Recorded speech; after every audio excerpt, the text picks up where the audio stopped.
adhesiones de dirigentes de Libre y Liberal, la decisión de este último de optar por su propio sistema de transmisión de resultados electorales preliminares TREP y los constantes llamados a la paz y la tolerancia dominan el ambiente a 10 días de las elecciones generales de este 28 de noviembre en el país. Honduras avanza en las 11ª elecciones desde la vuelta a la democracia electoral en 1982, con un pasaje de conflictos preelectorales como posible adelanto de una recesión económica difícil de superar, prevé la empresa privada ante la polarización y la violencia política desatada desde la semana anterior. La crisis actual genera recorte de personal y aumento de precios en los productos, desencadenando una ola de insatisfacción social que desestabilizará más a Honduras, precisa el empresario sanpedrano Raúl Peña.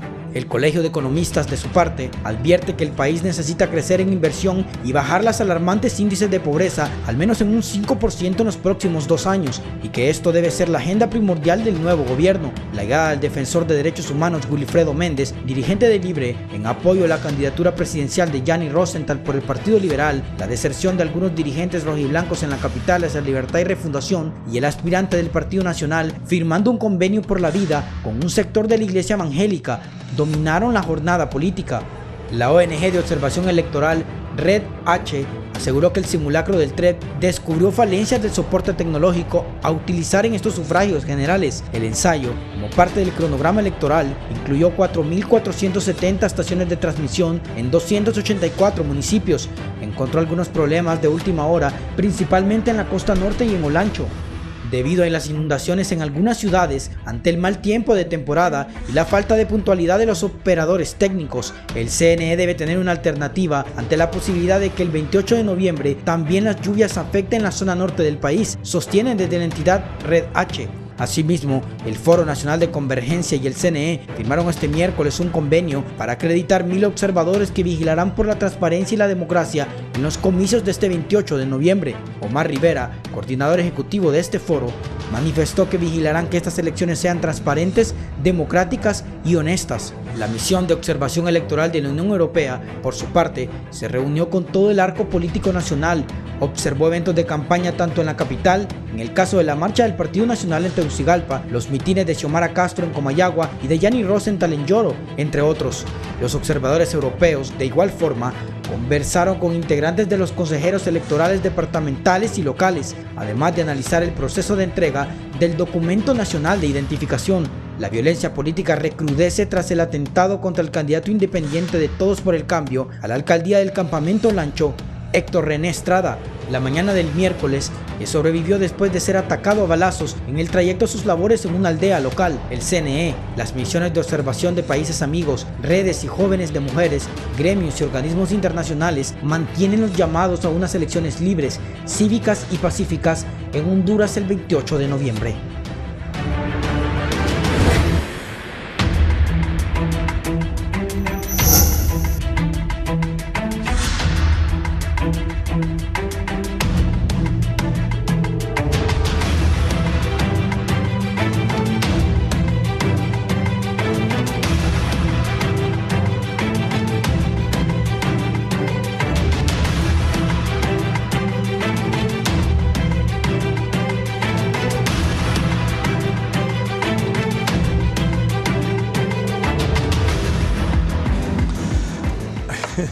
Bien, buenos días. Gracias por estar en la entrevista de Canal 11 y Radio Visión Honduras.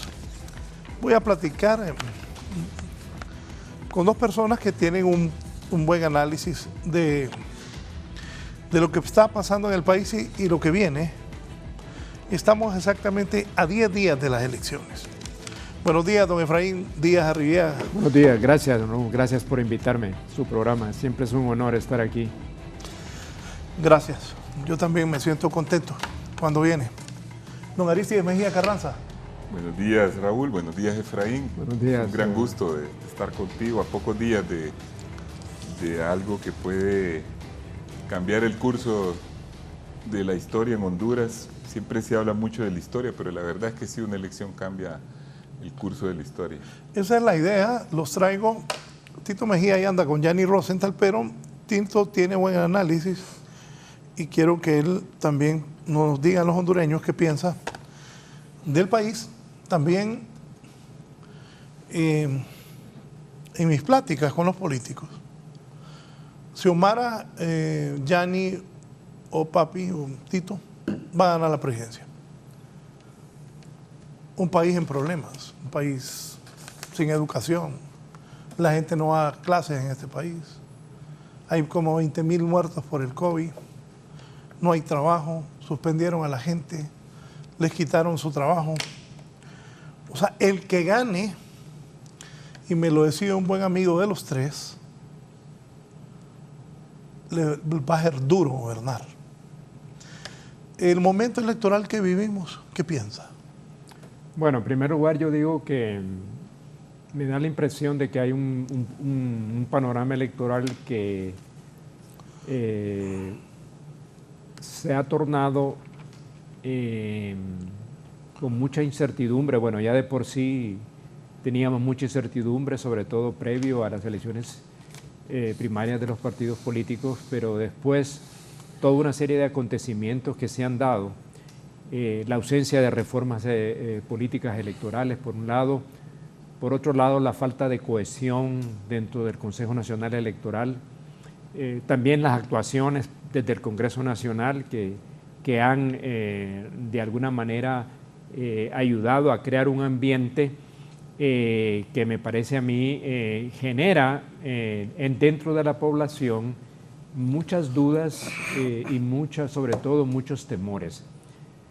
Pero yo creo que uno de los principales ingredientes a esto ha sido para mí el contenido de la propaganda política que se ha venido presentando a través de los diferentes medios de comunicación social.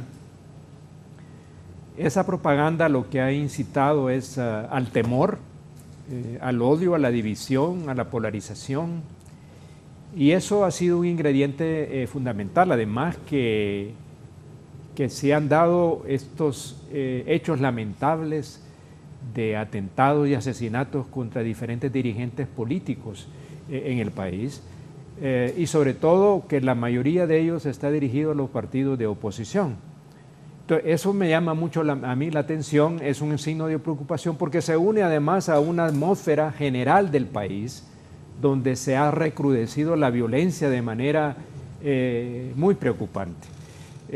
Tenemos homicidios constantemente y eso es un indicador general de un problema estructural que el país tiene, pero que también tiene ahora un aspecto político que es preocupante.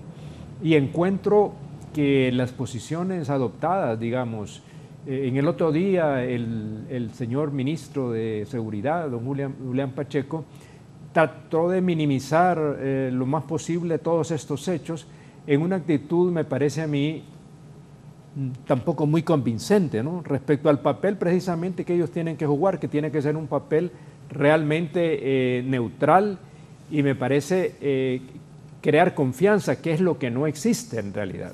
Lo importante aquí, Raúl, y creo que los televidentes así lo tienen, es que tenemos que crear las condiciones, por supuesto, de confianza en que el proceso electoral va a ser efectivamente eso, confiable, creíble, transparente, y que los resultados que se tengan ahí van a ser el reflejo real de la voluntad expresada por el pueblo hondureño, que es lo que no hemos tenido en los procesos anteriores.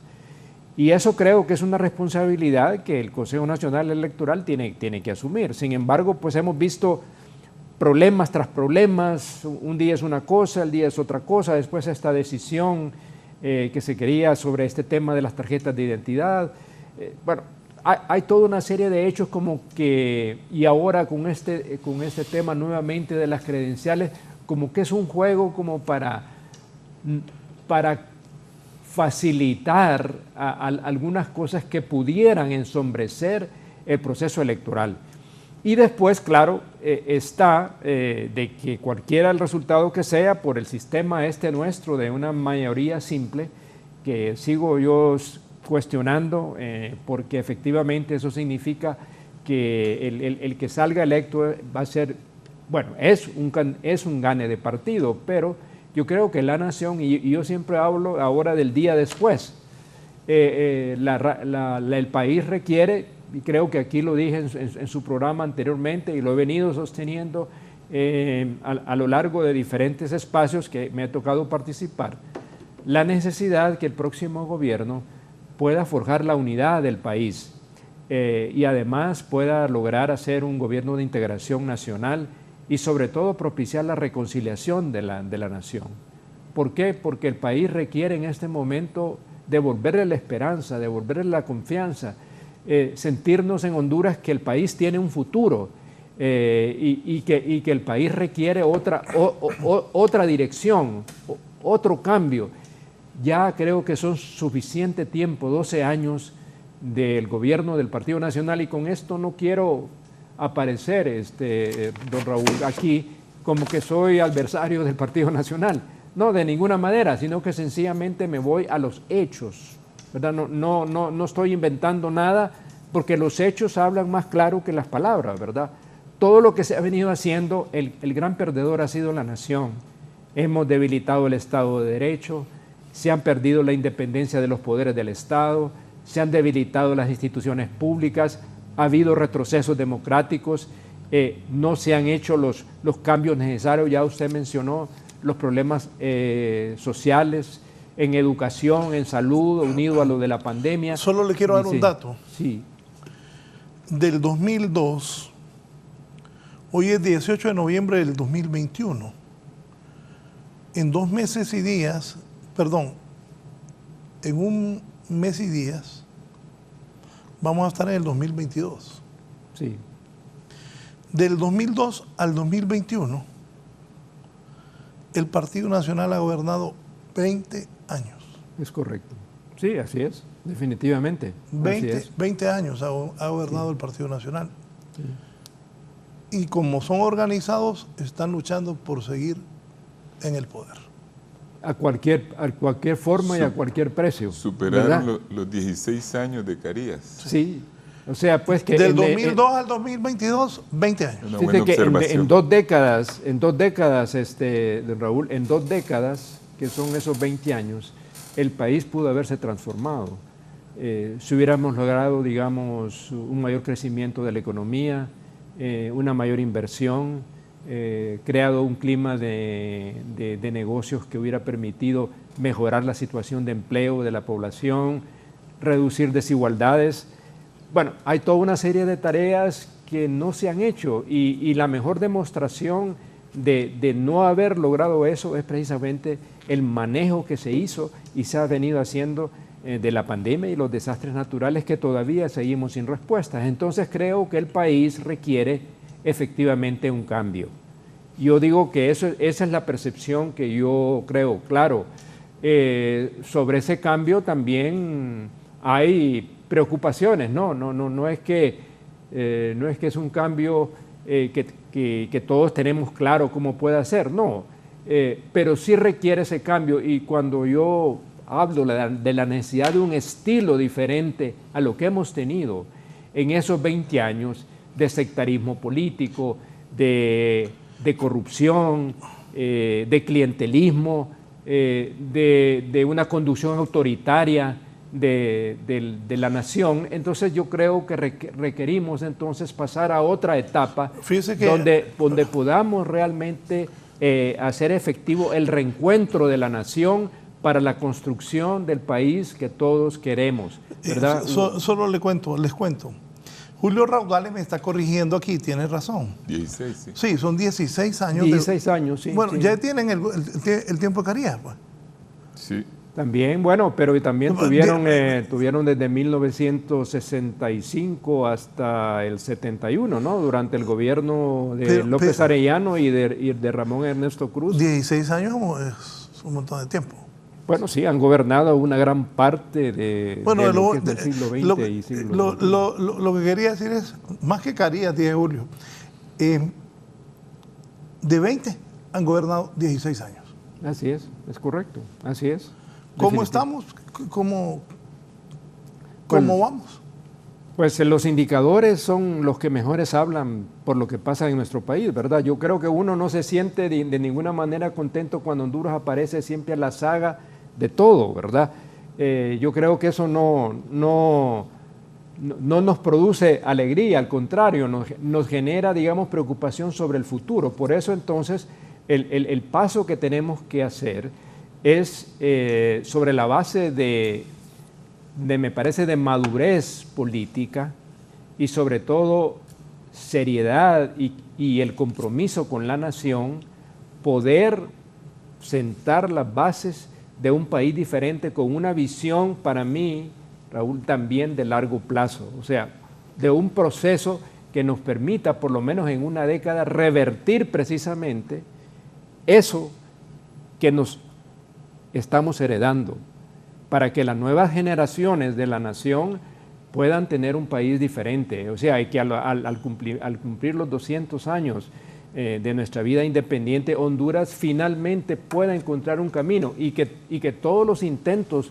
de reformas que hemos hecho históricamente, desde la independencia, la reforma liberal del siglo XIX, los intentos, digamos, iniciales en el siglo XX de Gálvez de una reforma del Estado, las reformas sociales que impulsó el gobierno del doctor Ramón Villeda Morales, los cambios importantes que se hicieron, digamos, también durante el gobierno del doctor Carlos Roberto Reina, el crecimiento, digamos, que se logró en parte de los gobiernos de Maduro y de José Manuel Zelaya Rosales, y además el periodo reformista de los militares, ¿verdad?, que no hay que dejar por fuera, porque ahí se impulsaron algunos cambios que fueron importantes, pero todos esos procesos tienen una constante, y cuál es el que no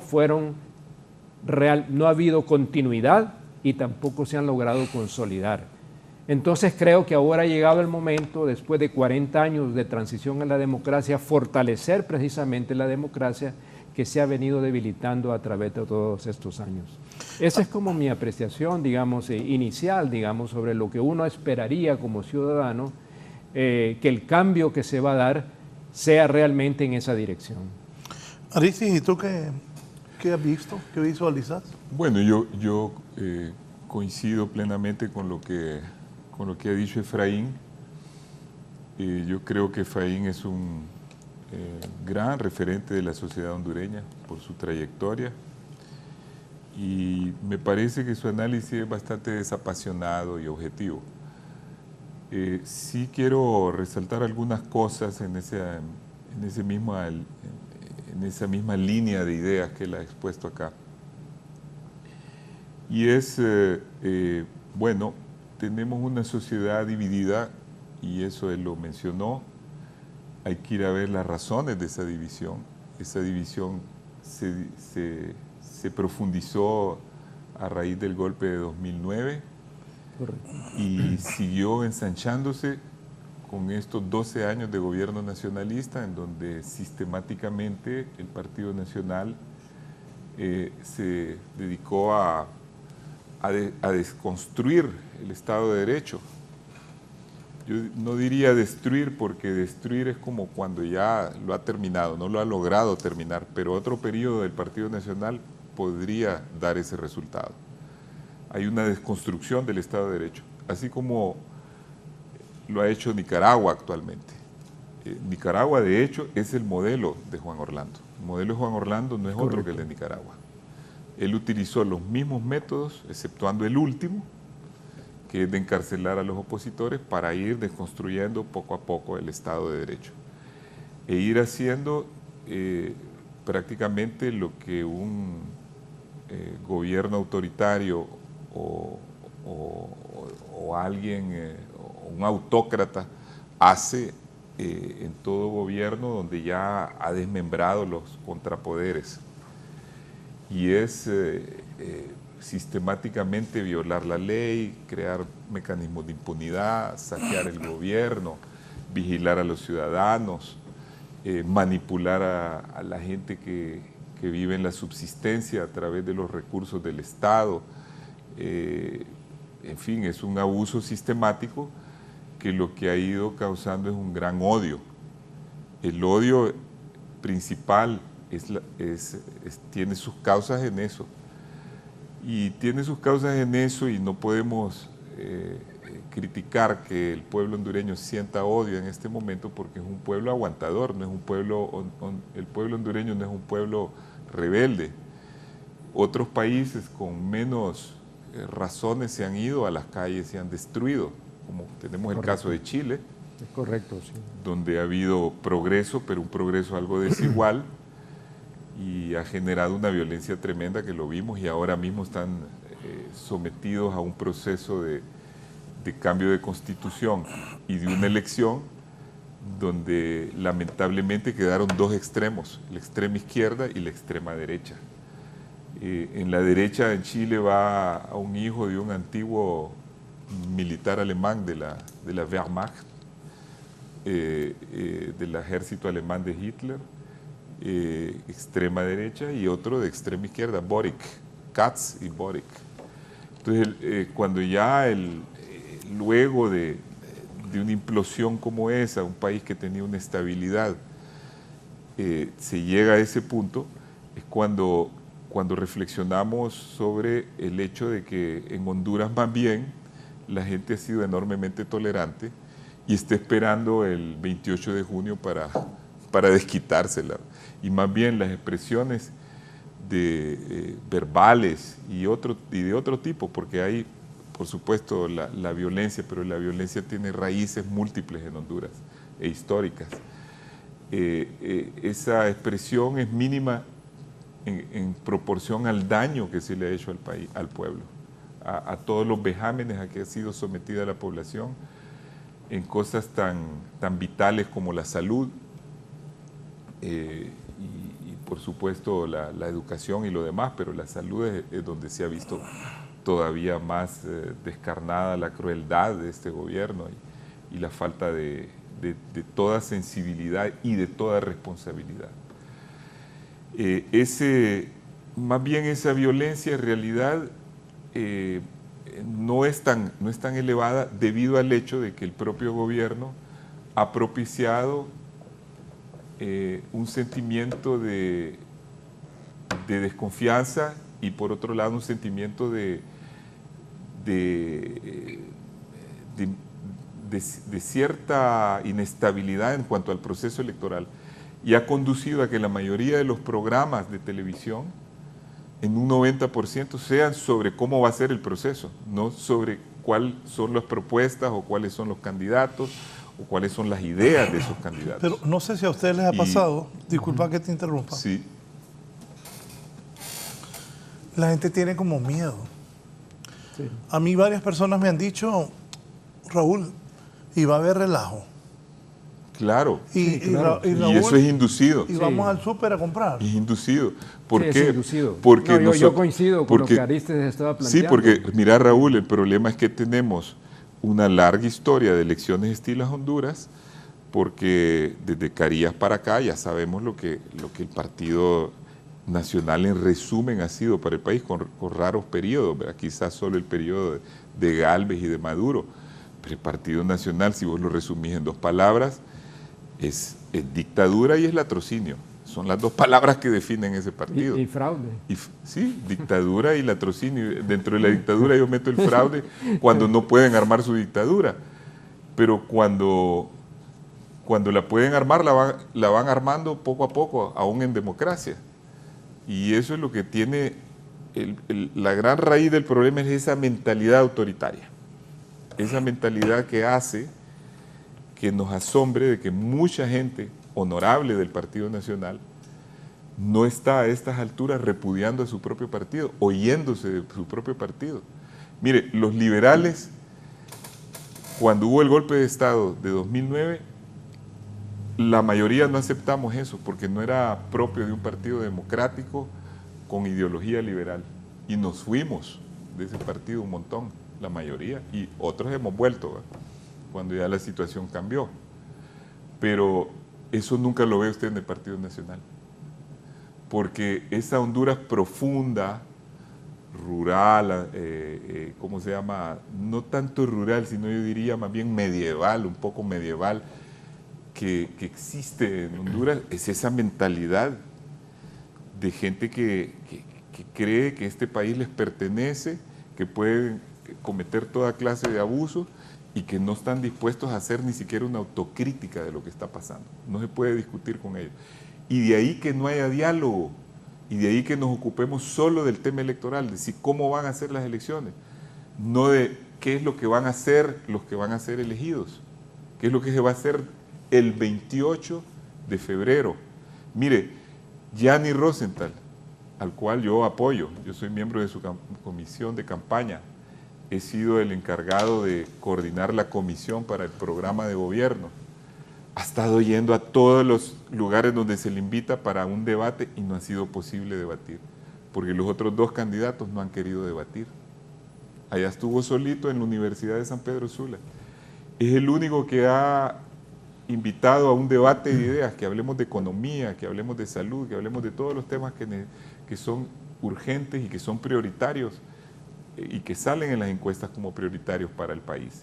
Porque las prioridades han cambiado. El país ve ahora que el mayor problema es el empleo, economía, el segundo es la corrupción, el tercero es la educación, salud y como en el quinto lugar aparece la seguridad, que antes aparecía en el primero. Mire, pero no se puede debatir porque no aparecen y Gianni ha sido el único que ha hecho una campaña donde no ha incitado al odio, donde ha llamado a ese debate. Pero es imposible, no hay diálogo posible, no hay polémica posible.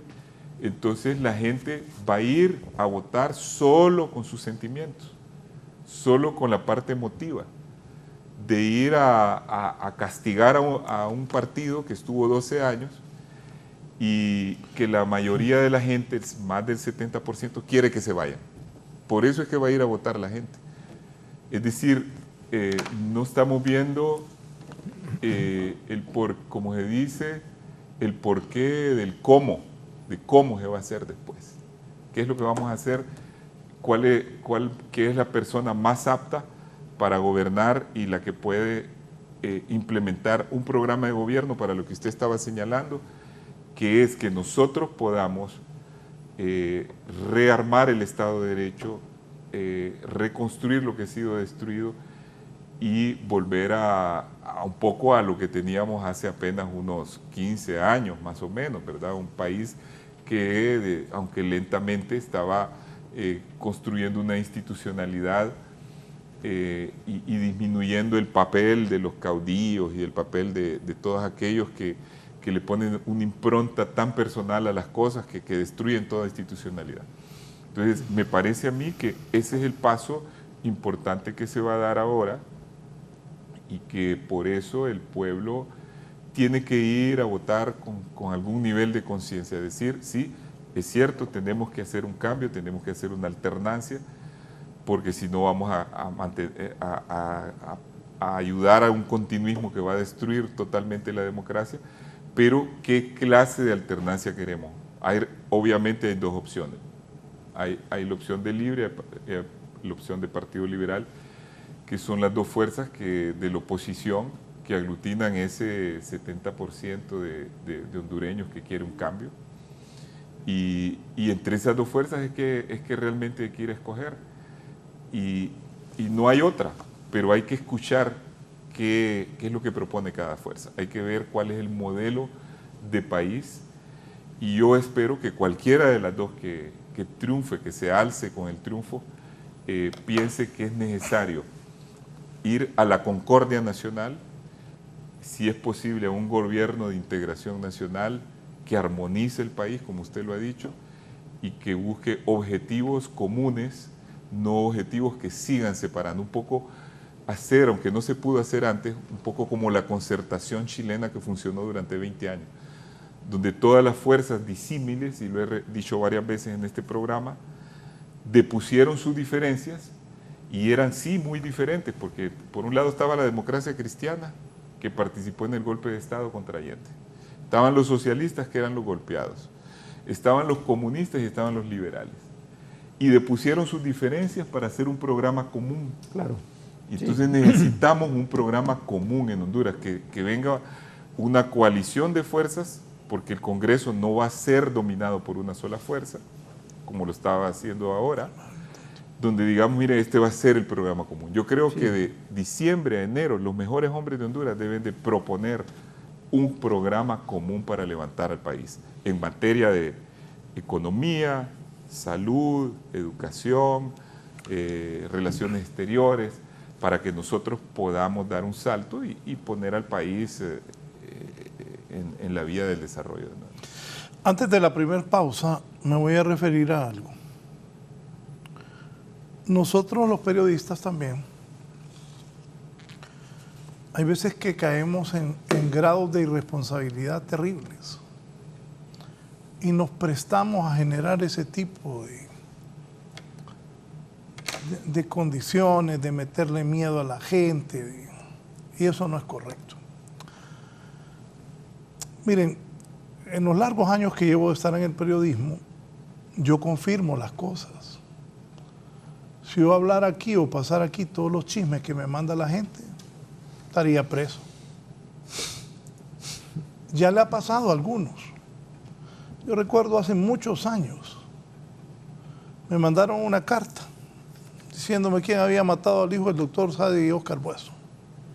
Mi papá me llevaba donde el doctor Bueso. Y lo leí. Yo era director de HRN. Se lo mandaron a Vallejo, se lo mandaron a Melgar y a otros periodistas. Pero no había ni una prueba. No había firma. ¿Cómo iba a leer eso yo? Claro. Sí. Ahí después un periodista quedó arrodillándose, llorando y pidiendo perdón. Por favor, perdóneme. Fue una imprudencia. Hoy, a pocos días de elecciones, ahí andan algunos periodistas que no entiendo, parece que los años pasan por ellos, pero no les dejan ninguna experiencia. El fin de semana enviaron un libelo, se llama eso.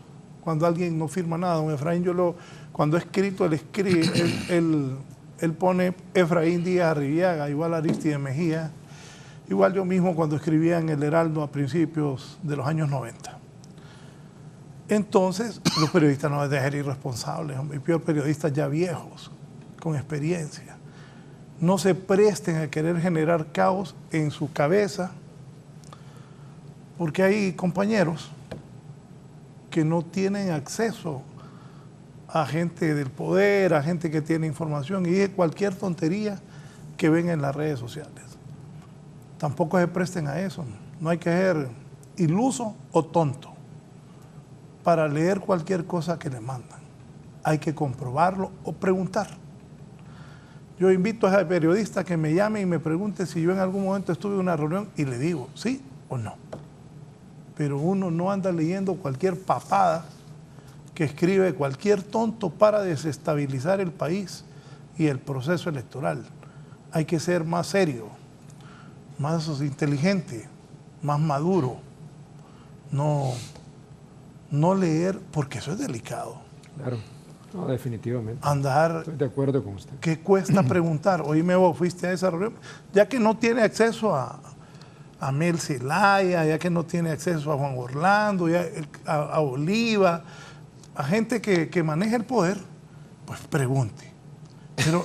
Pero no puede andar. O sea, me mandaron este especulando. papel. Sí, no, es que es delicado. Sí. E irresponsable. Sí. Y queda mal la persona. Queda... Pero es que el que está afuera, ¿qué le queda inventar? Oíme, el que está afuera, pero es que... Porque tenés la dicha de estar bien conectado y adentro, pero los otros pobres tienen que inventar. Oíme, pero no pueden caer en irresponsabilidad. El país no está para eso, vamos a unas elecciones. Claro. La gente me dice, vaya, Elenita Álvarez me dijo, Raúl, y voy al súper cuando salí de aquí y va a haber relajo. Por eso yo les hago la pregunta, porque hay varias personas que me dicen eso. Y con estas cosas, periodistas que tienen alguna audiencia, no pueden caer en esa irresponsabilidad. Creo que deberían de ser más serios. La canciller alemana en funciones, Angela Merkel, consideró que la situación actual en la pandemia de COVID-19 es dramática, aunque no haya una mayoría política a favor de la extensión de la emergencia epidémica a nivel nacional. No tengo ninguna duda de que nos encontramos en medio de una situación de emergencia de este tipo, señaló Merkel durante una ponencia en el Congreso Federal de Municipios en Berlín. En Alemania están aumentando aceleradamente los contagios de COVID-19 COVID-19 y las muertes por esa enfermedad. El número de pacientes en unidades de terapia intensiva están sobrepasando a muchos hospitales del país. Por eso Angela Merkel subrayó que el gobierno nacional y los gobiernos regionales deberán dar una clara señal sobre qué debe hacerse todo lo necesario para frenar la pandemia. Merkel instó a una resolución acerca de la incidencia de las hospitalizaciones, es decir, a partir de qué cifras de hospitalizaciones se deben decidir nuevas restricciones. Este ha sido un informe para 11 Noticias.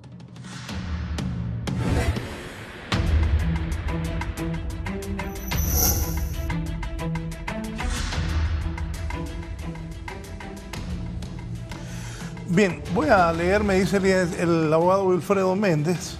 Buen día, licenciado Raúl, yo no he estado en ese tipo de reunión. Saludos, y yo le contesto que esa reunión nunca existió. Eso es para generar confusión en la gente y ese miedo que quieren meterle a la gente. Entonces, todo lo que lea en internet, no lo crean y vaya y consulte, especialmente un periodista. Hasta un colega me escribió al fin de semana. Entonces no se deje enganchar porque vamos a elecciones, salga a votar. Yo no creo que va a haber ningún relajo. Y si la gente sale masivamente a votar, No va a haber ningún relajo. Nadie. Porque los militares, la policía van a estar tranquilos, solo viendo que la gente, que usted, que yo, que don Efraín, que don Aristides, vayamos a votar. Salga a votar. No tenga miedo, no va a pasar nada, ni va a haber relajo. Sí, y si gana Tito Afura, ganó Tito Afura, y si ganó Xiomara, ganó Xiomara, o si ganó Yani, ganó Yani. Esa es la realidad. No tenga miedo. No va a pasar nada. Así que los hondureños somos pacíficos. Yo me acuerdo una vez que Mel se vino a meter a la embajada de Brasil. Yo estaba hablando con él en Nicaragua. No, yo ya me voy, me dice. ¿Y para dónde vas? Le digo, voy a ir a meterme a la embajada de Brasil, ahí va a llegar el pueblo. Le digo, es el pueblo. Mel, estás loco. Si los hondureños son pacíficos. Los holanchanos me van a ir y los holanchanos salieron 10 militares, se pusieron en la carretera y de vuelta los holanchanos por lancho. Así me dijo Raúl, ¿sabes qué me dijo el general Vázquez? No se preocupe, me dice, cuando se tomaron esa carretera, si los holanchanos no se enfrentan de frente, venadean, eso sí, dice, si alguien lo quieren eliminar, lo vigilan y lo venadean. Y le fui a preguntar a un coronel justamente holanchano que si era cierto. Me dijo, es que en Olancho decimos solo los toros pelean de frente, dice. Por eso yo creo que la gente vaya a votar. No, este es un pueblo pacífico. Definitivamente, mire, creo que Aristides decía algo que yo también coincido. Digamos, en estos 40 años de transición a la democracia, este pueblo ha apostado a la democracia. Y además sigue apostando. Y sigue apostando y sigue aguantando también. Entonces, sabemos que se está tratando intensamente de generar temor en este momento, pero sobre todo temor a lo que puede venir también. Entonces, uno platica con la gente y dicen, sí, es bueno que gane la oposición, pero ¿qué va a pasar después, verdad? Siempre se regresan a lo que pasó durante el gobierno de Manuel Zelaya Rosales y el golpe de Estado, ¿verdad? Es decir, que se vuelva a repetir esa misma historia, ¿verdad? Y eso está calando mucho y por eso digo que ese contenido de esa propaganda política con un contenido para mí totalmente inadecuado, porque lo que ha conducido, lo que decías tú también, a crear odio, a polarizar más, a dividir más, a generar temor, que es precisamente lo que quieren lograr. Y lo que quieren lograr es desanimar a la gente de que vaya a votar, ¿verdad? Ese es uno de los propósitos fundamentales de esa campaña. Por eso es la importancia de que los ciudadanos se decidan realmente ir a votar, pero no solamente ir a votar, sino que saber elegir. Y saber elegir en este momento es fundamental para que realmente se produzca ese cambio que Honduras necesita. Pero igualmente la gente tiene su reserva sobre qué es lo que puede pasar después de las elecciones, ¿verdad? O sea, el gobierno que salga, ¿qué va a suceder? Yo les digo, y mi opinión es que también va a depender mucho de que el proceso electoral sea manejado adecuadamente y que realmente las dudas que existen, y que existen muchas, sobre el proceso electoral, las elecciones mismas, puedan ser despejadas lo más que se pueda y que demos realmente una muestra de que somos capaces y que el Consejo Nacional Electoral es capaz de garantizar esos comicios libres, confiables, creíbles y transparentes, porque la aceptación del triunfo o la derrota va a depender en la medida en que hayan el menos indicio de que hubo fraude electoral en esas elecciones. Me parece que ese es un punto para mí fundamental, que el cual también hay que trabajar también los partidos políticos que tienen la representación en el Consejo Nacional Electoral para dar esa certitud a la gente. Y después lo que viene,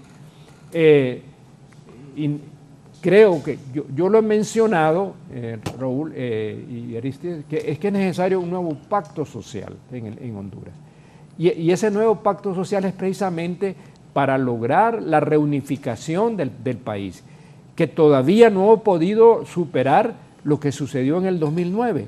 O sea, el 2009 sigue siendo un punto de inflexión y un punto en el cual el país se fracturó.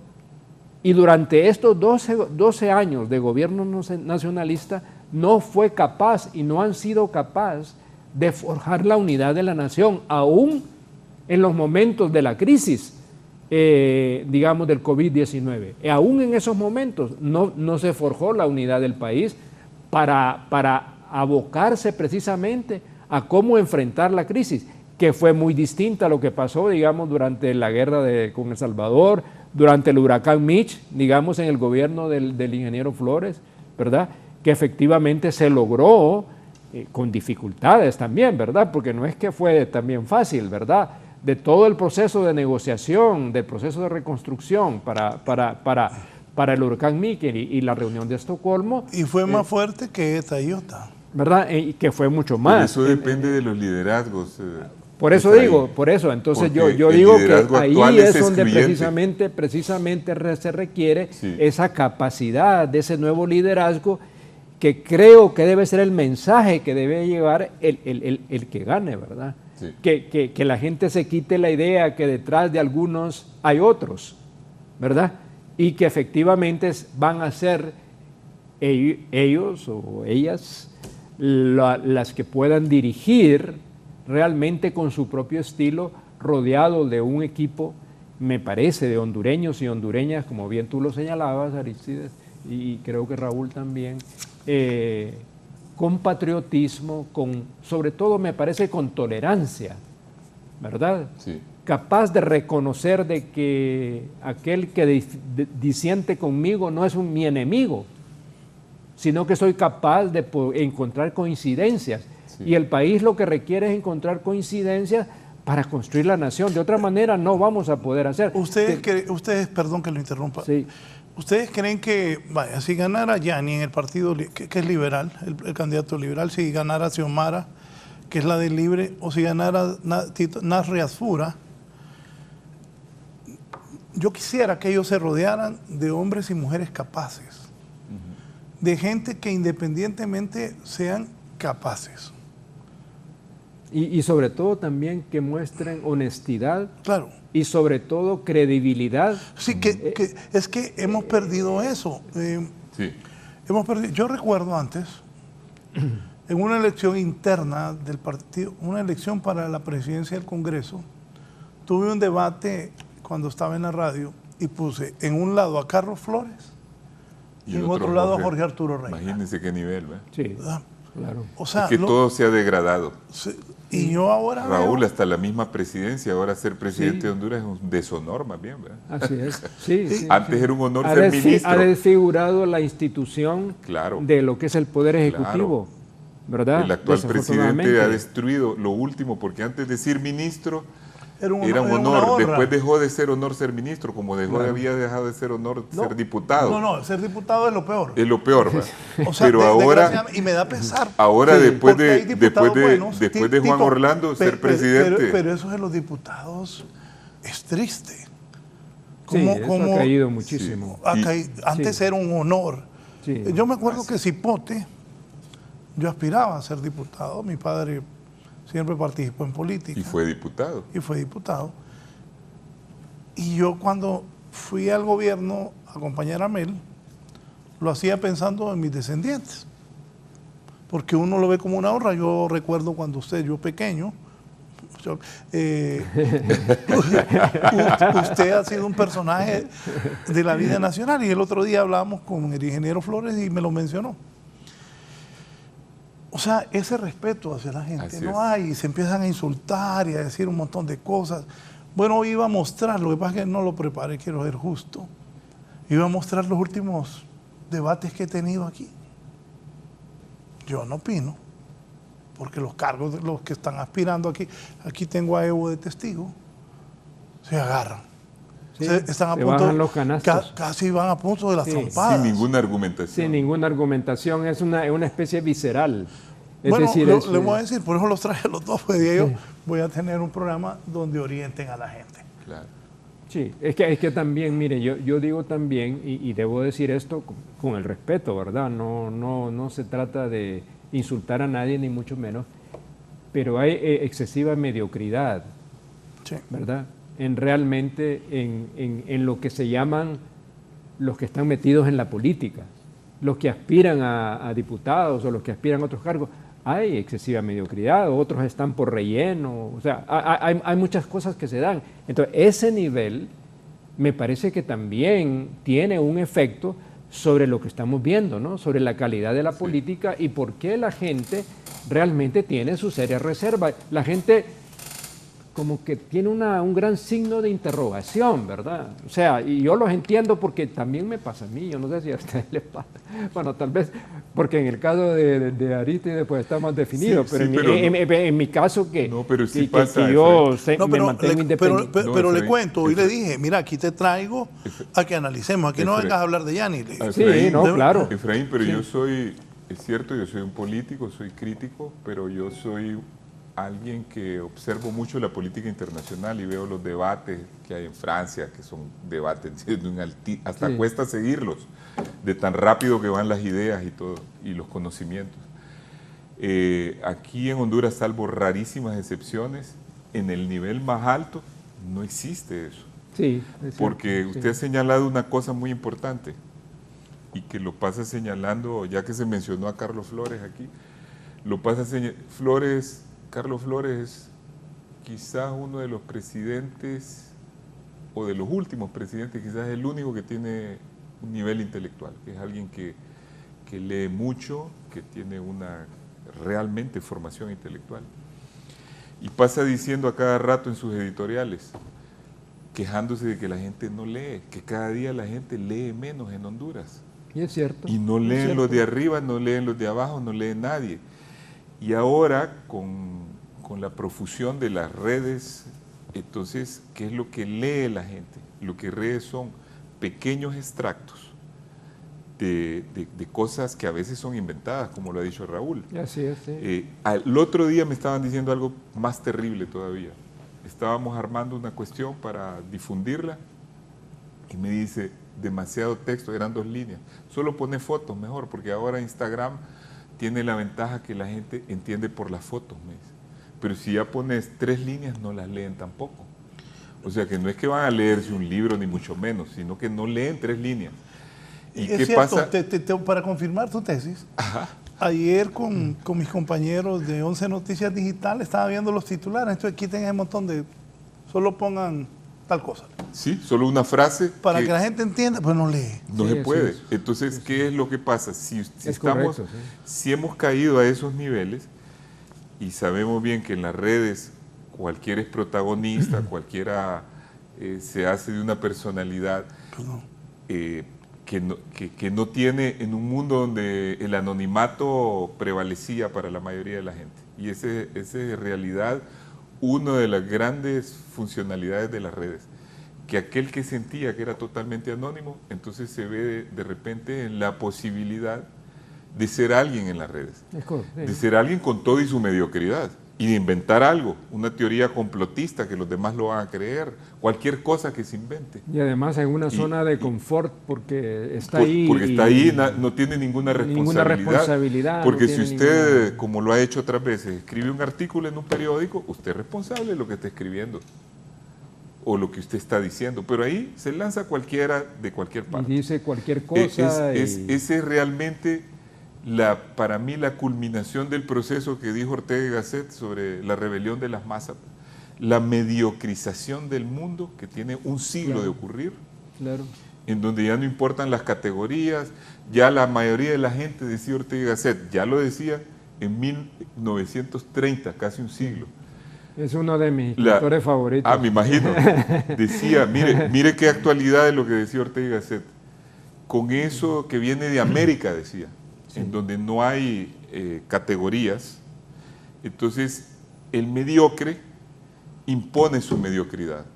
Porque el mediocre no solo antes sabía, digamos, el mediocre antes de eso sabía que había gente que tenía conocimientos, que para ser presidente había que tener tal nivel de tal cosa, o que para ser alguien que opine sobre un tema también, y eso hacía que él respetara reverencialmente lo que esa persona decía, y que sabía que tenía que esforzarse para poder entender, y más esforzarse para poder opinar. Pero ahora, como eso se ha roto, y es un proceso que ha venido desde un siglo para acá, en donde en el continente americano no hubo realmente esas categorizaciones, sobre todo en Estados Unidos. Más bien en Estados Unidos ser diferente por tener niveles de conocimiento era mal visto. Había que ser todos iguales y todo importa. Entonces esa descategorización ha dado como lugar de que los mediocres ahora creen que el mundo debe ser mediocre y que cualquiera puede ejercer cualquier cargo. Entonces estamos en una degradación. Eso es una irresponsabilidad que ponen a cualquiera en cargos que nada que ver. Pues a mí sí me ofrecen, oíme Raúl, te regalo eso de helicóptero, pero llevarlo, no puedo. Sí. Y aquí cualquiera. Y eso, don Efraín Aristides, ¿quiénes son los equipos de gobierno que nos van a gobernar si gana Yanis, Xiomara o Tito Asfura? ¿Quiénes son esas mentes brillantes que se ocupan para sacar este país del atraso en que estamos? No hay trabajo. Tienen 2 años los muchachos, los niños y las niñas, los muchachos y las muchachas, de no ir a clases. De no ir a clases. Sí. Es un problema sumamente serio. ¿Quién va a ser ese superministro de Educación? ¿Quién va a ser ese presidente, gerente de Hondutel, que va a poder colocar la internet en todo Honduras para que los niños pobres reciban clases? Mire, yo por eso digo que el próximo gobierno, desde mi punto de vista, ¿verdad? Eso es lo que yo creo. Es que no puede ser ya un gobierno de un solo partido, concuerdo. Sí. Igual, porque el Congreso tampoco va a ser por el dominado de un solo partido. Entonces, tiene que prevalecer, digamos, el proceso de los consensos y las concertaciones necesarias para poder realmente gobernar y también darle al país un sentido de confianza y de esperanza que las cosas se van a poder hacer. ¿Y qué requiere? Bueno, ponerse de acuerdo sobre cuáles son las grandes tareas fundamentales que el país tiene que hacer para poder salir adelante. Digamos, por lo menos la agenda mínima o el consenso mínimo. En su criterio, ¿cuál es la agenda mínima? Mire, yo parto primero, creo que el primer paso tiene que ser necesariamente que el próximo gobierno tiene que mandar un mensaje claro a la nación de que efectivamente se va a dar un cambio en el país. Y que eso tiene que ver necesariamente entonces. ¿Qué es un cambio en el país? Cambio en el país es un como decirle un no a todo esto que hemos vivido, ¿no? O sea, creo que ya 12 años de lo que hemos vivido ya no puede continuar. Entonces, eso requiere, ¿verdad? Que requiere para mí integración, requiere unidad, requiere reconciliarnos también. Porque no estamos reconciliados. Porque hay una permanente descalificación, hay insultos por todos lados. Entonces Honduras requiere otra manera de verla, yo digo, otra mirada al país, y esa mirada al país es que Honduras tiene que despegar en su desarrollo y en su crecimiento también. Volver a construir la modernidad que no tenemos. ¿Verdad? Yo digo que Honduras todavía sigue en un país premoderno. Así es. ¿Verdad? Entonces, la tarea es esa. Entonces, como dice usted, Raúl, ¿quiénes son esos hombres y esas mujeres? Bueno, no necesariamente tienen que ser del mismo partido, sino que pueden ser de diferentes partidos, pero con una agenda consensuada a nivel del país, ¿verdad? Yo digo que hay, para mí, cinco reformas que son fundamentales que hay que hacer. La reforma social, que tiene que ver con estos temas, el tema de educación y el tema de salud. Lo que hemos visto es la precariedad absoluta del sistema de salud y el sistema educativo del país. La preocupación, digamos, que tantos niños y jóvenes, más de 2 millones, han quedado casi fuera del sistema educativo, sin conectividad, en un mundo cada vez más conectado y de forma digital. Entonces, hay que revitalizar la educación pública y la sanidad pública como bases fundamentales de la política social. Lo que ha tenido este gobierno ha sido solo ese programa de vida mejor, que es en lo que se han focalizado, pero que no ha contribuido en absoluto a reducir la pobreza. Lo que se ha hecho es clientelismo político, con fines precisamente electorales, pero no, digamos, para cambiar la situación del país. Le doy una de las reformas fundamentales. Y en lo económico, yo creo que tiene que estar orientado más hacia la microeconomía. Hemos visto las cifras del Banco Central, que usted seguramente ya las conoce, ¿verdad? Con unas proyecciones que, yo estuve con el presidente del Banco Central, ahí podemos decir de las reuniones que usted decía con el Colegio Hondureño de Economistas, y yo les decía... Yo cuando vi esas cifras... sí, del 8, el 9% de crecimiento. Pensé yo, y esto es cierto. En 40 años nunca hemos tenido, digamos, la cifra más alta fue durante uno de los años del gobierno de José Manuel Zelaya Rosales, del 6.6%. Sí. O sea, los 3 años finales 2006, de Maduro... 2007. Sí. Y los 2 años del gobierno pero también es que hay un engaño en eso, es decir, todos los países que en la pandemia sufrieron una caída de la economía, pues hay un momento de recuperación donde hay un crecimiento sobre la caída, pero no es un verdadero crecimiento. Sí, claro, entonces yo entiendo y estamos de acuerdo, ¿verdad? En eso coincidimos con lo que con el banco plantea, de que el país va a tener una recuperación de su economía, lo cual es perfectamente posible, ¿verdad? Pero que no va a ser de los niveles que estamos hablando, ¿verdad?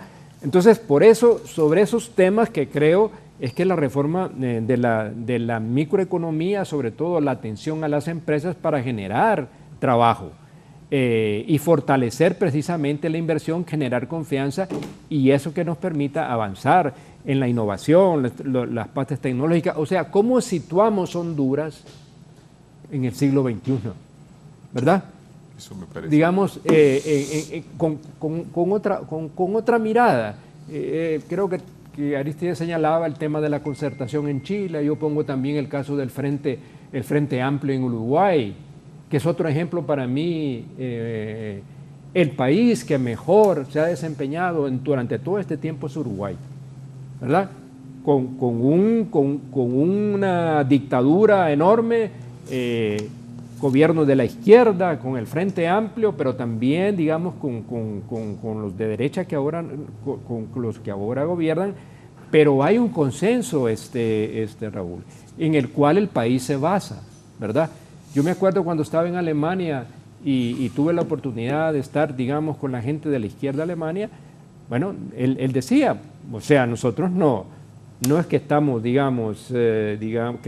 coincidimos con la señora Merkel, pero tenemos una base de construcción del país sobre el cual todos coincidimos y los podemos trabajar. Entonces, creo que eso es lo que es necesario en Honduras porque hemos estado demasiado alejados de esos y creo que esa es la esperanza que muchos hondureños quizás quieren ver de nuevo, un camino que yo digo abra las posibilidades del futuro del país, porque si seguimos tal como estamos, Raúl, yo lo debo decir, es el fracaso de la nación. El continuismo para mí es el fracaso de la nación.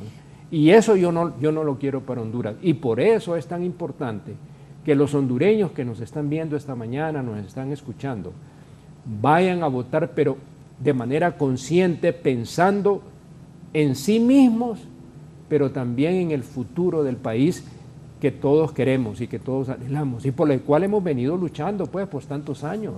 O sea, no es que no lo hemos venido haciendo, lo hemos venido haciendo desde tantos años, ¿verdad? Entonces, yo creo que ha llegado el momento de dar ese paso y ojalá que lo podamos lograr.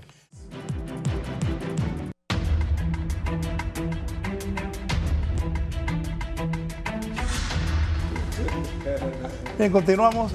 Aristides, quien gane, Sí. ¿qué equipo debe conformar? De acuerdo a las necesidades del país, porque también si el que gane va a empezar a repartir cargos solo para complacer y pagar el trabajo No, esta político. vez no se puede tratar de eso. No, esta vez, como ha dicho bien Efraín, la situación de Honduras es tan grave que amerita un esfuerzo conjunto de todos los sectores para rehabilitar el país. Primero, el país está quedando enormemente endeudado, con más de 16 mil millones de dólares de deuda, con la empresa más grande del país, que es la ANE, quebrada y sin solución, sumamente endeudada, que gravita sobre presupuesto. Yo creo que 1 o 2 millones de niños que han perdido la escolaridad porque no tienen conectividad. Aparte de los problemas de que la educación ya estaba desfasada porque no hemos actualizado la educación a los requerimientos que vienen de la tercera revolución industrial, que es la de las tecnologías nuevas, ¿verdad? De la revolución informática, que requería, como lo han dicho los expertos, de nuevas habilidades, porque la informática y la inteligencia artificial van a hacer perder empleos, pero van a hacer ganar nuevos empleos y hay que hacer esa adaptación. También el problema de salud, que a los problemas estructurales y viejos se ha sumado el de la pandemia, que no ha sido atendida de manera adecuada y por eso hemos tenido más víctimas de las que debieron haber habido. El problema que corroe a la sociedad, que es la corrupción. Un problema no resuelto, que es el de la seguridad, porque ha sido enfocado de forma solamente represiva y eso tiene su límite, es decir, se ha tratado los efectos, no las causas de la violencia, y al tratarse los efectos y no las causas, no se ve el problema como un problema multidimensional. Entonces un gobierno tiene que tomar en serio eso porque no se va a progresar más allá de lo que se bajó con tanta inversión. Se ha invertido enormemente en esa materia a expensas de presupuestos como el de salud, de educación, etc. Entonces, un próximo gobierno, como bien lo ha dicho Efraín, requiere de, primero, que haya un mensaje claro de que el país va hacia un cambio total, a una reforma.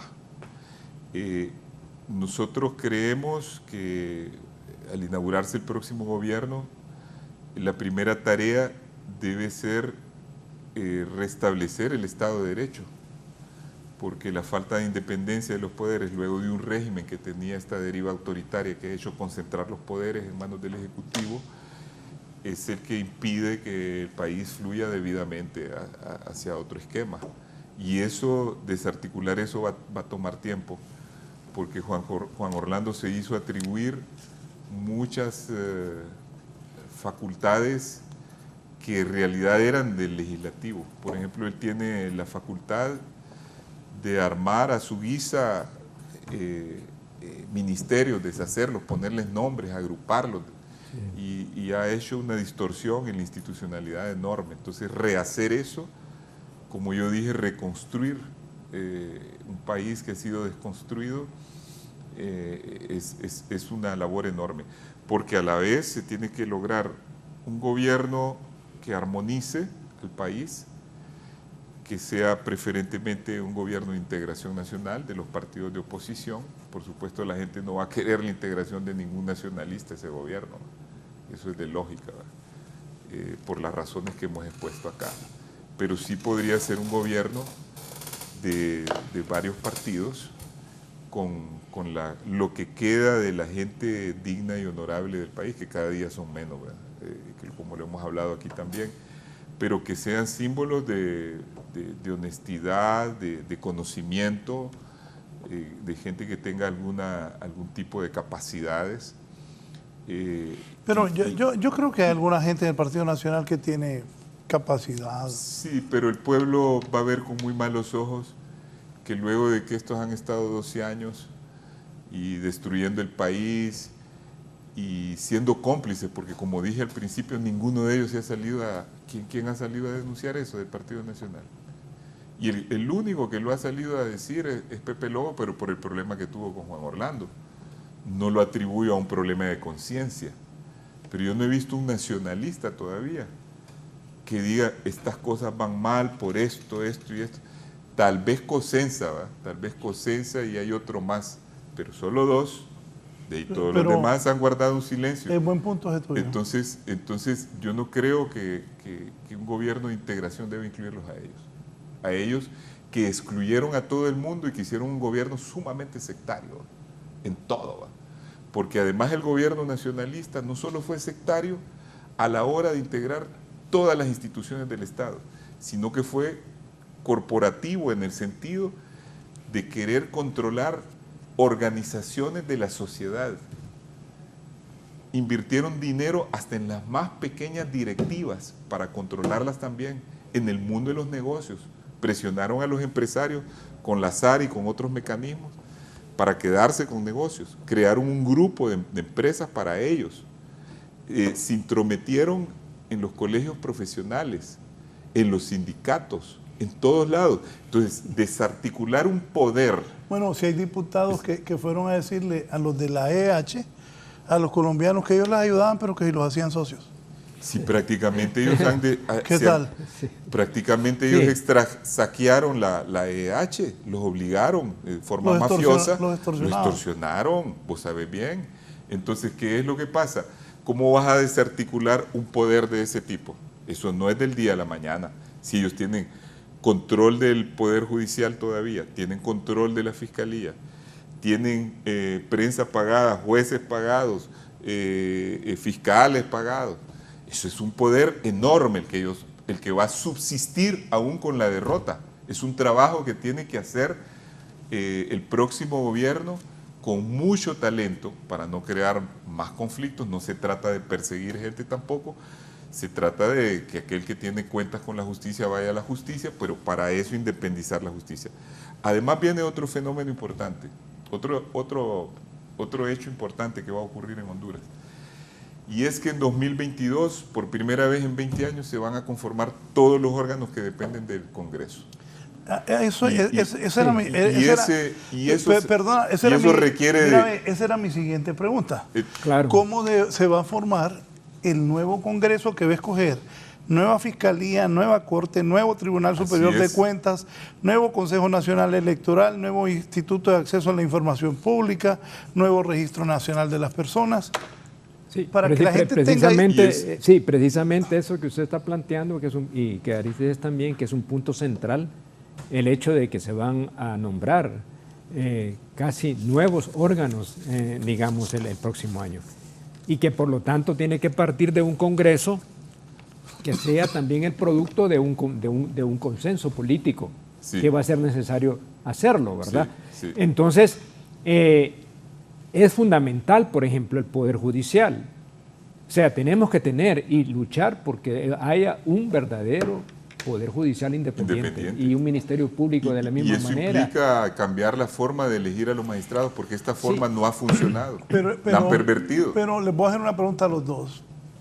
Pero eso es lo que queremos, pero la realidad, ¿cuál va a ser? Bueno, ese es un punto que creo que es... De cómo hacerlo. De cómo hacerlo, ¿verdad? Sí. Es decir, creemos que los... Al porqué del cómo. Cómo hacerlo significa quién lo puede hacer también. O sea, estamos ante... si usted hace un recorrido por todos los partidos políticos, existe ese nivel, existe esa visión para poder hacer esos cambios que se requieren. Es decir, yo creo que sí. El problema es que ahí va a ser necesario de ese nuevo liderazgo que el país requiere, ¿verdad? Y que ese nuevo liderazgo sea capaz de poder precisamente impulsar esa vuelta, ese cambio de timón del país que permita hacer eso. Y para mí requerirá no solamente capacidad, sino que también algo que creo que ha estado faltando en el país es la ética pública. O sea, la capacidad que tenemos nosotros de tener un esquema de valores, pero que también podamos anteponer los intereses de la nación por encima de los intereses de cualquier grupo, incluyendo, debo decir, Raúl, de la estructura de poder que hay en el país, ¿verdad? Es decir, la estructura económica, militar y política que existe en el país. Entonces, no es una tarea fácil. Por eso es que es necesario. Bueno, yo le he dado vuelta a esto porque también me preocupa el futuro de Honduras. Y cómo, como decía Arístides, pues el cómo será una agenda mínima de consensos básicos. Así es. Sobre el cual el país puede caminar. Pero dígame algo. Sí. Miren. Y esos temas de la Corte y eso tiene que estar fundamentalmente en lo que yo llamo la reforma política y del Estado. No voy a entrar en detalles, pero Sí. en un amigo el otro día me mostró cómo les acaban dinero a los diputados. Buenas cantidades de dinero. Bastante. ¿De contribuciones para la política o cómo? Bueno, yo siempre me he preguntado. El fondo departamental o el fondo social departamental que ahora se llama. Yo siempre me he preguntado, porque yo la mayor parte de mi vida he trabajado en los medios. Yo fui compañero de Arístides en el gobierno de Mel 3 años, 6 meses, hasta que le dieron golpe de Estado. Entonces yo hago números, porque uno ocupa dinero para vivir todos. ¿Cómo es que esta gente, digo yo, invierte 2, 3, 4 millones en salir de diputado? Ah, sí, solo si lo puede, que sería el total de los salarios. Es correcto, en mi esquema. Es porque algo más van a recibir. En mi esquema no me salían las cuentas, porque en varias veces se me ha brindado la oportunidad de que si quiero aspirar a una diputación. Usted fue diputado. Sí. Entonces, pero no me salían las cuentas. ¿Y cuánto tengo que gastar? Entonces ya lo pensaba, ir a la campaña, ayudarle al pueblo y la publicidad, no me salían las cuentas. Y yo ya lo viví cuando fui funcionario, que uno no gana mucho dinero cuando es servidor público. No. Así es. Entonces, es como alguien... Si es honesto, sí. Sí, alguien ayer me dijo, mándame una embajada. ¿Cómo ser embajador? Yo fui embajador. Sí, ya lo hemos hablado. Allá se sufre. Mándame una embajada. No te ajusta. Yo me he encontrado embajadores y cónsules en el extranjero que yo los he invitado a almorzar. Claro. Porque ellos tienen No, problemas eso lo que usted está planteando es una realidad. para sobrevivir. Sí. Me acuerdo, me encontré uno en Roma y me encontré uno en Madrid. Y a ambos los invité porque los vi que estaban arrancados. Eran honestos. Y uno de ellos me dijo, yo me regreso a Honduras porque esto no funciona. Sí, no, eso es voy a totalmente esto. cierto. Entonces, Cierto. mire, Eso es cierto. Ese es uno de los cambios que hay que empezar a hacer también, el ojalá- servicio exterior hondureño. ojalá Sí. que pase eso de que aquí la danza de comprar conciencia a diputados se pare. Sí, Claro, claro. estoy de acuerdo. Porque si no, vamos a seguir en lo mismo. Sí. Sí. Y creo, mire, la otra cosa que creo que también es importante que los partidos políticos, de alguna manera, aunque a veces no se habla de las ideologías, yo creo más en las ideologías porque le dan un sentido de proyecto político a los partidos. Y eso es lo que se ha perdido también aquí. Sí. ¿Verdad? Aquí se habla de comunismo y ese montón de tonterías. Aquí todo que está parece- tropicalizado, Sí, ya es no decir, existen que- esas fronteras realmente. Y realmente, ¿cuál es realmente la base ideológica que el partido tiene? ¿Verdad? Yo, digamos, cuando entré a la democracia cristiana, lo hice porque creí en el ideario del partido. y porque siento que estaba ahí. Pero usted ve a lo largo del camino... ¿En qué se convirtió la democracia cristiana suya a la actual? ¿Verdad? A la actual. Que no tiene nada que ver. No, eso pensé cuando ustedes comenzaron con la democracia cristiana. Sí, y las personalidades que habían, estaba otro tipo partido, Hernán Corrales, estaba él. Ahora el candidato de la democracia, no sé si renunció al fin. Sí, porque fíjate que es un soberano desconocido, nadie sabe qué es lo que pasó. Y si agarras la UD peor, fíjate que la democracia cristiana empezó siendo un partido ligado al movimiento sindical, a los procesos sociales, al mensaje de la iglesia, etcétera, católica. Y terminó siendo un partido corrupto en manos de un grupito que se vendía al Partido Nacional. En eso terminó.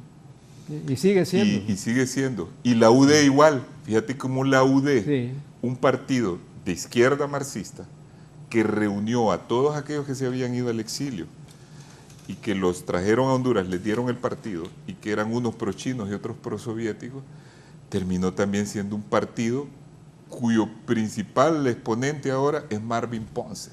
Él es de la UD, porque el más famoso de ellos no es el que va de candidato, Narváez, que casi nadie se acuerda de él, sino Marvin Ponce, que es asesor del Partido Nacional. Así es. Entonces, es un partido que ha tenido una desfiguración ahí es donde digo yo, ideológica. Que es necesario... Le digo algo. Sí. A mí la UD y la democracia me caían bien porque yo miraba como una apertura a la democracia y una opción para el hondureño de tener otro tipo. Vaya, Salvador Narrala hizo el PAC. ¿En qué quedó el PAC? Sí. No, en nada. Nada, en lo contrario de lo que propugnó al principio. Bueno, se lo arrebataron por un lado, ¿verdad? Y lo desnaturalizaron. Y lo desnaturalizaron, ¿verdad? Entonces, y ahora con el nuevo partido, el problema es de cómo construye el partido Salvador de Honduras, porque necesita la construcción de ese partido, ¿verdad? Porque no es él, no es él, sino que es una estructura. Él construyó un partido, pero ahora él es libre. Él es designado y el partido quedó a la deriva. Con todo respeto al ingeniero. El partido quedó a la deriva. Con todo el respeto al ingeniero Narrala, él ya no es del Partido Salvador de Honduras. No, él es designado de libre. Sí, pero es que el partido se supone que sigue siendo parte del partido, ¿no? No, pero yo le voy a decir algo. Bueno, yo soy amigo. Yo asistimos yo y Arístides, bueno, somos fundadores del Partido Salvador de Honduras, ¿verdad? Bueno, se quedaron en el aire. Por ejemplo, usted va a seguir en el Partido Salvador de Honduras. Pues, mire, le digo, es una opción, hay gente buena hoy. Sí, pero entonces... Sí, es porque también hay gente de valor ahí. Sí, estoy de acuerdo. En el partido que pueden impulsar, digamos, ese partido a darle una orientación y una estructura que le permita realmente actuar como un partido político. Antier traje al doctor Mateus, hace días la doctora Suyapa Figueroa. Hay gente buena en ese partido, creo que el partido debe seguir. Debe seguir, claro, claro pero el partido para que siga, el partido de Salvador debe de... No, corrijamos, el partido Salvador de Honduras, no el partido de Salvador. Porque el ingeniero Narrala se fue a libre. Lo dije a propósito porque debe de justamente desligarse de la fuerte personalidad de Salvador, porque ha sido estructurado en base a esa personalidad, y agarrar una estructura partidaria e institucional. Búscame la papeleta ahí, por favor. Para que pueda subsistir, para que pueda haber, porque Salvador después de esto se retira de la política, ya lo ha dicho. Entonces, para que ese partido pueda subsistir, tiene que estructurarse de esa manera, porque para la era post-Salvador, cuando ya Salvador ya salga de la política. Ese es el gran reto que tienen los que están ahí dentro del Partido Salvador de Honduras, cómo logran realmente estructurar el partido, ¿verdad? Claro. Con o sin Salvador, como sea, ¿verdad? De tal manera que le permita generar ese espacio nuevo que surge en el 2013 con el PAC. ¿verdad? Como una fuerza nueva con la figura de Salvador, que indudablemente le dio, digamos, una fuerza importante. No se puede desconocer eso. No, ¿verdad? claro, no. Y creo que es importante. Ahora, ese paso, bueno, fue una decisión que era quizás del punto de vista pragmático necesaria en función de potenciar las posibilidades de una opción que pudiera ser ganadora, digamos. Bueno, mire, pero ¿sabe dónde ahí está el ejemplo. problema? Mira, Aristi, ahí tengo la papeleta presidencial. Sí. Acércame uno. Si usted ve, ni foto hay en el Partido Salvador de Honduras. Así es. No hay ni foto. Sí. Y una pregunta. Todos estos partidos, con todo respeto a algunas personas que aspiran a la presidencia, que yo, que tengo 30 años en el periodismo, no los conozco. Así es. Y me imagino que ustedes también. Y esto para la democracia hondureña fue bueno, digo fue bueno porque ya estamos a 10 días de las elecciones, o fue malo.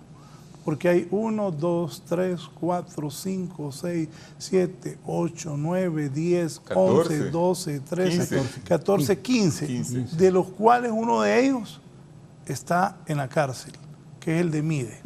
Sí. Mira, y abajo creo que está otro señor que era candidato de otro partido. Entonces no sé si esto es bueno o es mala para la democracia hondureña y para un país tan pobre como nosotros. Que todo esto genera, aquí solo se habla de millones y millones que se gastan en los procesos electorales, y el hospital La Escuela se hizo a principios de los años 70. No es bueno, Raúl, en el sentido de que no son verdaderas opciones, Sí. salvo 2 o 3 partidos. Los demás no tienen, no representan ninguna ideología, ninguna idea específica. Como lo ha dicho aquí bien Efraín, el problema, y voy a centrar un poco más ese problema, el problema es que aquí la gente se mueve de un partido a otro, casi todos se han movido, por razones personales de liderazgo, por pleitos de caudillos o por pleitos de liderazgo. Yo recuerdo que Churchill cambió 2 veces de partido. Sí. Y dijo Churchill, prefiero permanecer fiel a mis ideas que a un partido que no represente mis ideas. Correcto. Ahí déjalo. Entonces, eso no es lo que está pasando en Honduras. Es decir, es comprensible que alguien ante un hecho se vaya, como el golpe de Estado, cuando nos fuimos de ahí, del Partido Liberal, por estar en discordancia con un hecho tan fundamental. Pero la mayoría de la gente que se cambia de partido o funda un partido nuevo, Raúl, no lo hace por razones de ideas, lo hace por razones de apetencias personales. Entonces, si vos agarrás ese inmenso listado, que lo que está causando es bulto y dificultad en el proceso. Bueno, enséñame Carlos Mauricio Portillo. Vos puedes identificar para el otro solamente lado. 3 ideologías. Quiero ver la democracia cristiana. 3 ideologías. Carlos Mauricio Portillo. Ese hombre dijo que iba a renunciar porque no tenía billete. Cuauhtémoc Viana, sí, de San Pedro, ¿verdad? Sí, Lempira Cuauhtémoc Viana Mora. El sociólogo Milton Omar Ávila Benítez ya dijo que él apoya a doña Xiomara Castro. Sí. Anda haciendo la lucha don Marlon O'Neill Escoto Valerio, que fue ministro de Educación, a quien lo quieren mucho los maestros. Y José Alfonso Díaz Narváez, de la UD, que ustedes hablaban hace poco. Esta es la segunda vez que Narváez se presenta como candidato y la votación no ha sido buena. Yo lo he traído varias veces. Entonces, la DC, la UD, Vamos y todos los partidos abrió un poco. La votación es bien pobre. Ahí está el candidato de Vamos. Está Nueva Ruta, también está Edras. Ajá, ¿y cómo queda Mide si Santos Orlando Rodríguez Orellana está preso? Acusado de lavado. Que él solo lleva como, creo que solo estaba en la fórmula presidencial nada más, no creo que tenía diputados, ¿no? Mide. Sí. Ahí está don Romeo Vázquez Velázquez, que tomó la decisión, el general, de dar el golpe de Estado. Edras Amado López, periodista connotado, de una gran trayectoria. no tengo el honor de conocer a Kelly Ninosca Pérez, ni a don... ¿Ese partido cómo se llama, el de Kelly Ninosca? Ah, ese Vamos, ¿verdad? No, Vamos está... Ese FAPER. Este FAPER. Sí. FAPER, sí. Y está Julio César López Casaca, que aquí lo tuve una vez, que ese es el líder ahora del primer partido que fundó Narrala. Así es. Sí. Y Esdras estuvo, además yo debo decir que estuvo en Libre. Sí, gran parte de esos partidos no son partidos. Y ahí me parece que los organismos electorales, fíjese que ¿sabe cuánto tiempo le tomó la Democracia Cristiana inscribirse? 15 años. ¿Verdad? Y estos partidos se inscribieron en menos de un año. Sí. Y muchos no llenaban los requisitos para ser partido, o eran impulsados desde el poder también, desde el Partido poder, Nacional. Para ser partidos satélites y satélites. Sí. En la elección anterior, 3 de estos partidos no llegaron ni a 6,000 votos. Sí, entonces tenían que quitarlos. Metieron un recurso en la Corte y lo volvieron a poner. Es correcto. Entonces, ¿cómo avanza este país? Así es. Sí, porque... y ya va a haber, cuando no saquen nada en esta elección y los van a querer cancelar, la victimización que van a hacer para que traten de mantenerlos así como hizo la Corte con esos dos partidos. Yo soy del criterio, no sé don Efraín, no sé tú Aristides, el que no saque votos que lo cancelen. No, ahí tienen que aplicar la ley. Yo estoy totalmente de acuerdo. Y la ley la dejamos clara en ese sentido. La ley es clara en eso, pues. Fue la Corte del Partido Nacional la que revirtió. Es que mire, digamos, la primera elección, digamos, en el país que tuvo más de los dos partidos tradicionales fueron las elecciones a la Constituyente y después la de 1981, que por primera vez participó la Democracia Cristiana y el PINU, aparte del Partido Liberal y el Partido Nacional. Pero eran partidos constituidos, tenían una estructura, ¿no? Es decir, había, digamos, algo muy diferente. Igual cuando se constituyó la UD, como tú lo dijiste, es muy bien, ¿verdad? Sí. Decir que había un liderazgo como el de Matías Funes. Claro, que era un hombre, digamos, reconocido, digamos, un luchador, un patriota realmente, como era Matías. Entonces, era la verdadera expresión de la izquierda hondureña. Ahí estaba Doris en ese tiempo. Aquí te manda Julio Raudales. Algunos cambian de partido para defender sus principios, otros cambian de principios para defender su partido. Winston Churchill. Sí, porque ves, por ejemplo, en esa inmensa lista tantas personas que han cambiado de un partido a otro. Y como dije hace un rato, y ese es un fenómeno que tiene que ver con tu pregunta, la proliferación de estos partidos en realidad obedece no a diferencias de ideas, no a diferencias de ideología, sino a problemas de liderazgo. Así es. Entonces, yo sí creo que esta elección va a dejar fuera, de acuerdo a la ley, a muchos partidos, y eso sería sano para la democracia, porque una democracia como lo que se ha convertido la de Guatemala, por ejemplo, que cada candidato funda un partido solo para ser electo y cuando ya termina su periodo o pierde las elecciones, disuelve el partido, no es deseable porque no hay ninguna responsabilidad partidaria, no hay ninguna continuidad, no hay una identificación. Es que, digamos, en lo posible, digamos, digo yo, ¿verdad? Sí. La constitución de los partidos debe por lo menos representar cuál es el espectro político del país, ¿verdad? Sí. Y no creo que esté en 14 partidos, lo habrá quizás en 5 o 6 partidos que son los que pueden digamos, decir, bueno, aquí hay realmente, unos son socialdemócratas, otros son demócratas cristianos, otros son liberales o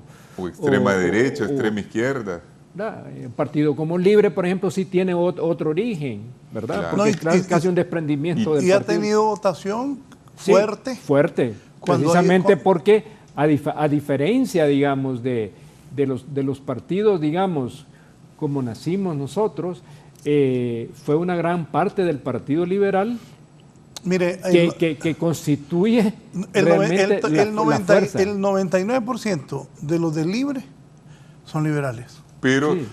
es que aquí acordate compañeros míos en el Partido Liberal. No, aquí, bueno, todos los del Libre liberales. Raúl bueno, Mel Zelaya, Xiomara Castro, los hijos de Mel, los hermanos de Mel, todos liberales. liberales, y lo de la mayoría.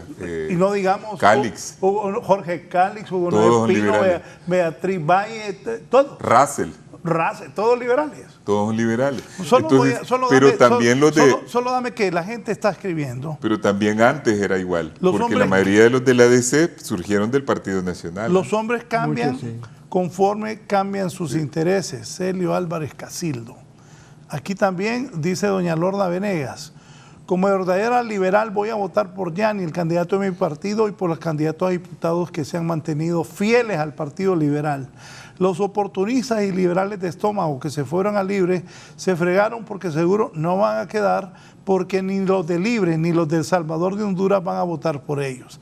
Así que estamos, al igual que el Partido Nacional, también se van. Saludos a Tito y a Efraín, dice Lorna. Aquí también me dice Raúl, que es Raúl Morazán, que coordina la Tribuna TV. Un saludo a Raúl. Buen análisis el que están haciendo hoy con la sábana de candidatos a la presidencia. Que desaparezcan esos partidos de maletín. Y yo fui cónsul en el DF, México, y ganaba $3,000. Medio se vivía con eso en una ciudad tan cara como el DF. Sobre lo que decíamos tenía que comer tacos en la calle. Y eso, mire, ese tema del servicio exterior hondureño tiene que ser uno de los cambios fundamentales. Es decir, aquí no hay ministro de Relaciones Exteriores. La política solo la maneja directamente el presidente. No existe ministro. Ministro existe ahí, simbólico, pero no existe servicio exterior en Honduras. Entonces, esos son algunos de los cambios que el país tiene que hacer. Y sobre todo ahora, Efraín, que nos dejan la peor imagen de todas que ha tenido Honduras. Claro. ¿Verdad? El actual gobierno ha destruido, y eso casi no se ha sentido en Honduras porque ellos lo han ocultado, la imagen internacional que tiene Honduras es la peor de todos los tiempos, ¿verdad?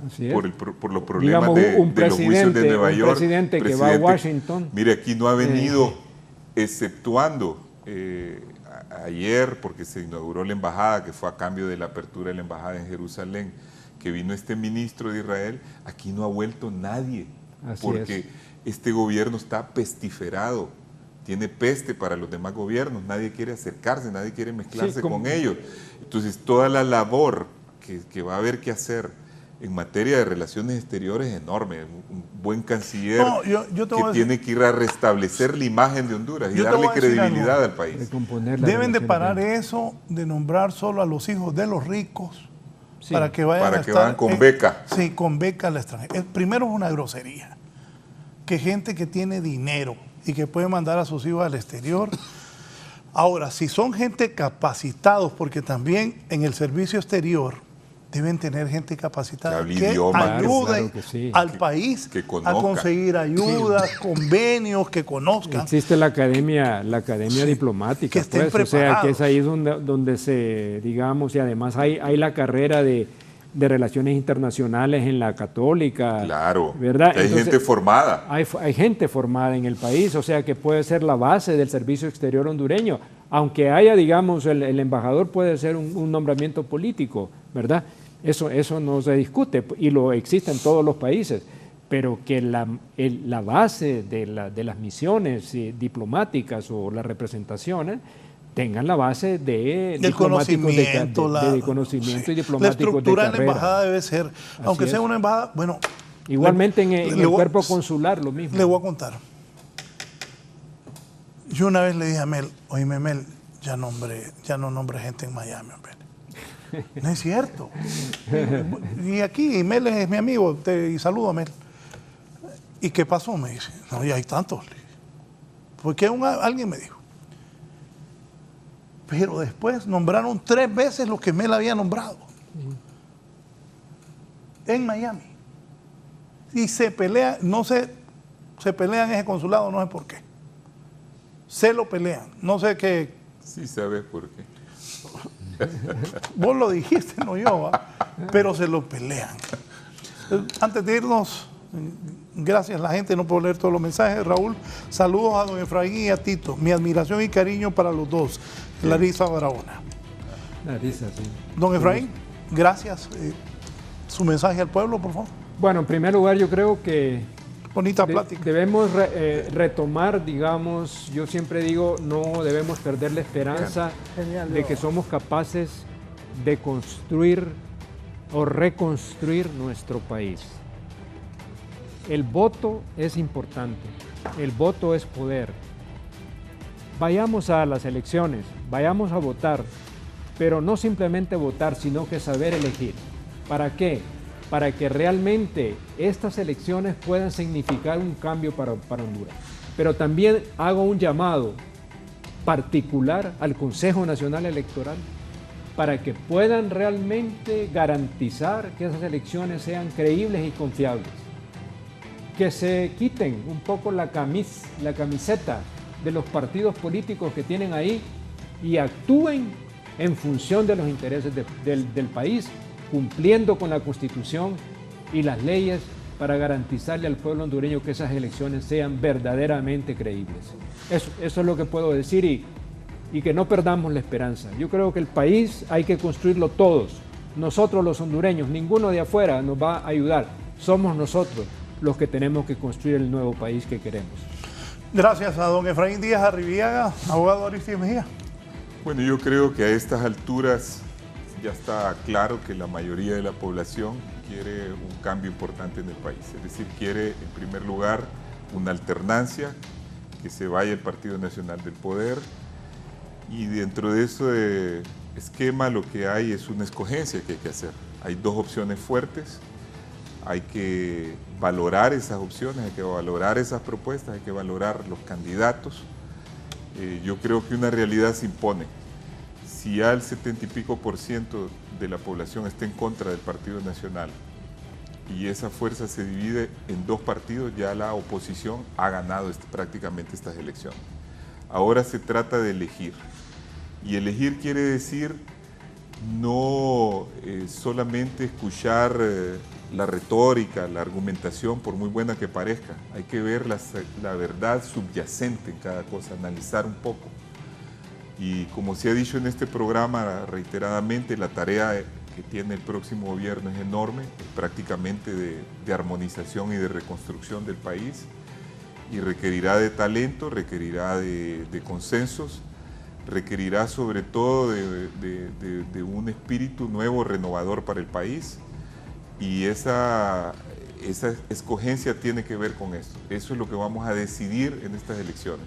Y para concluir, yo diría, la única forma de derrotar a cualquier tentativa de fraude, de continuismo, de violencia, es la participación masiva. No hay nada que aterrorice más a aquellos que quieren perturbar los procesos electorales, a aquellos antidemócratas, que salga el pueblo masivamente a votar. Hasta los que andan dinero para corromperse, guardan su dinero porque saben que van a ir a 4 años de llanura. Entonces, llamo al pueblo hondureño a votar. Eso es lo número uno. Lo que han estado haciendo los que están en el poder es tratando de meter miedo para que no vaya a votar la gente. Si salimos el domingo subsiguiente a votar todos, no va a haber fuerza que contenga esa intención del pueblo hondureño del cambio y de que prevalezca la voluntad popular. Gracias a mis invitados de esta mañana, a ustedes por habernos permitido ingresar a sus hogares. Los invito a seguir con nosotros aquí en Canal 11. Que tengan buen día.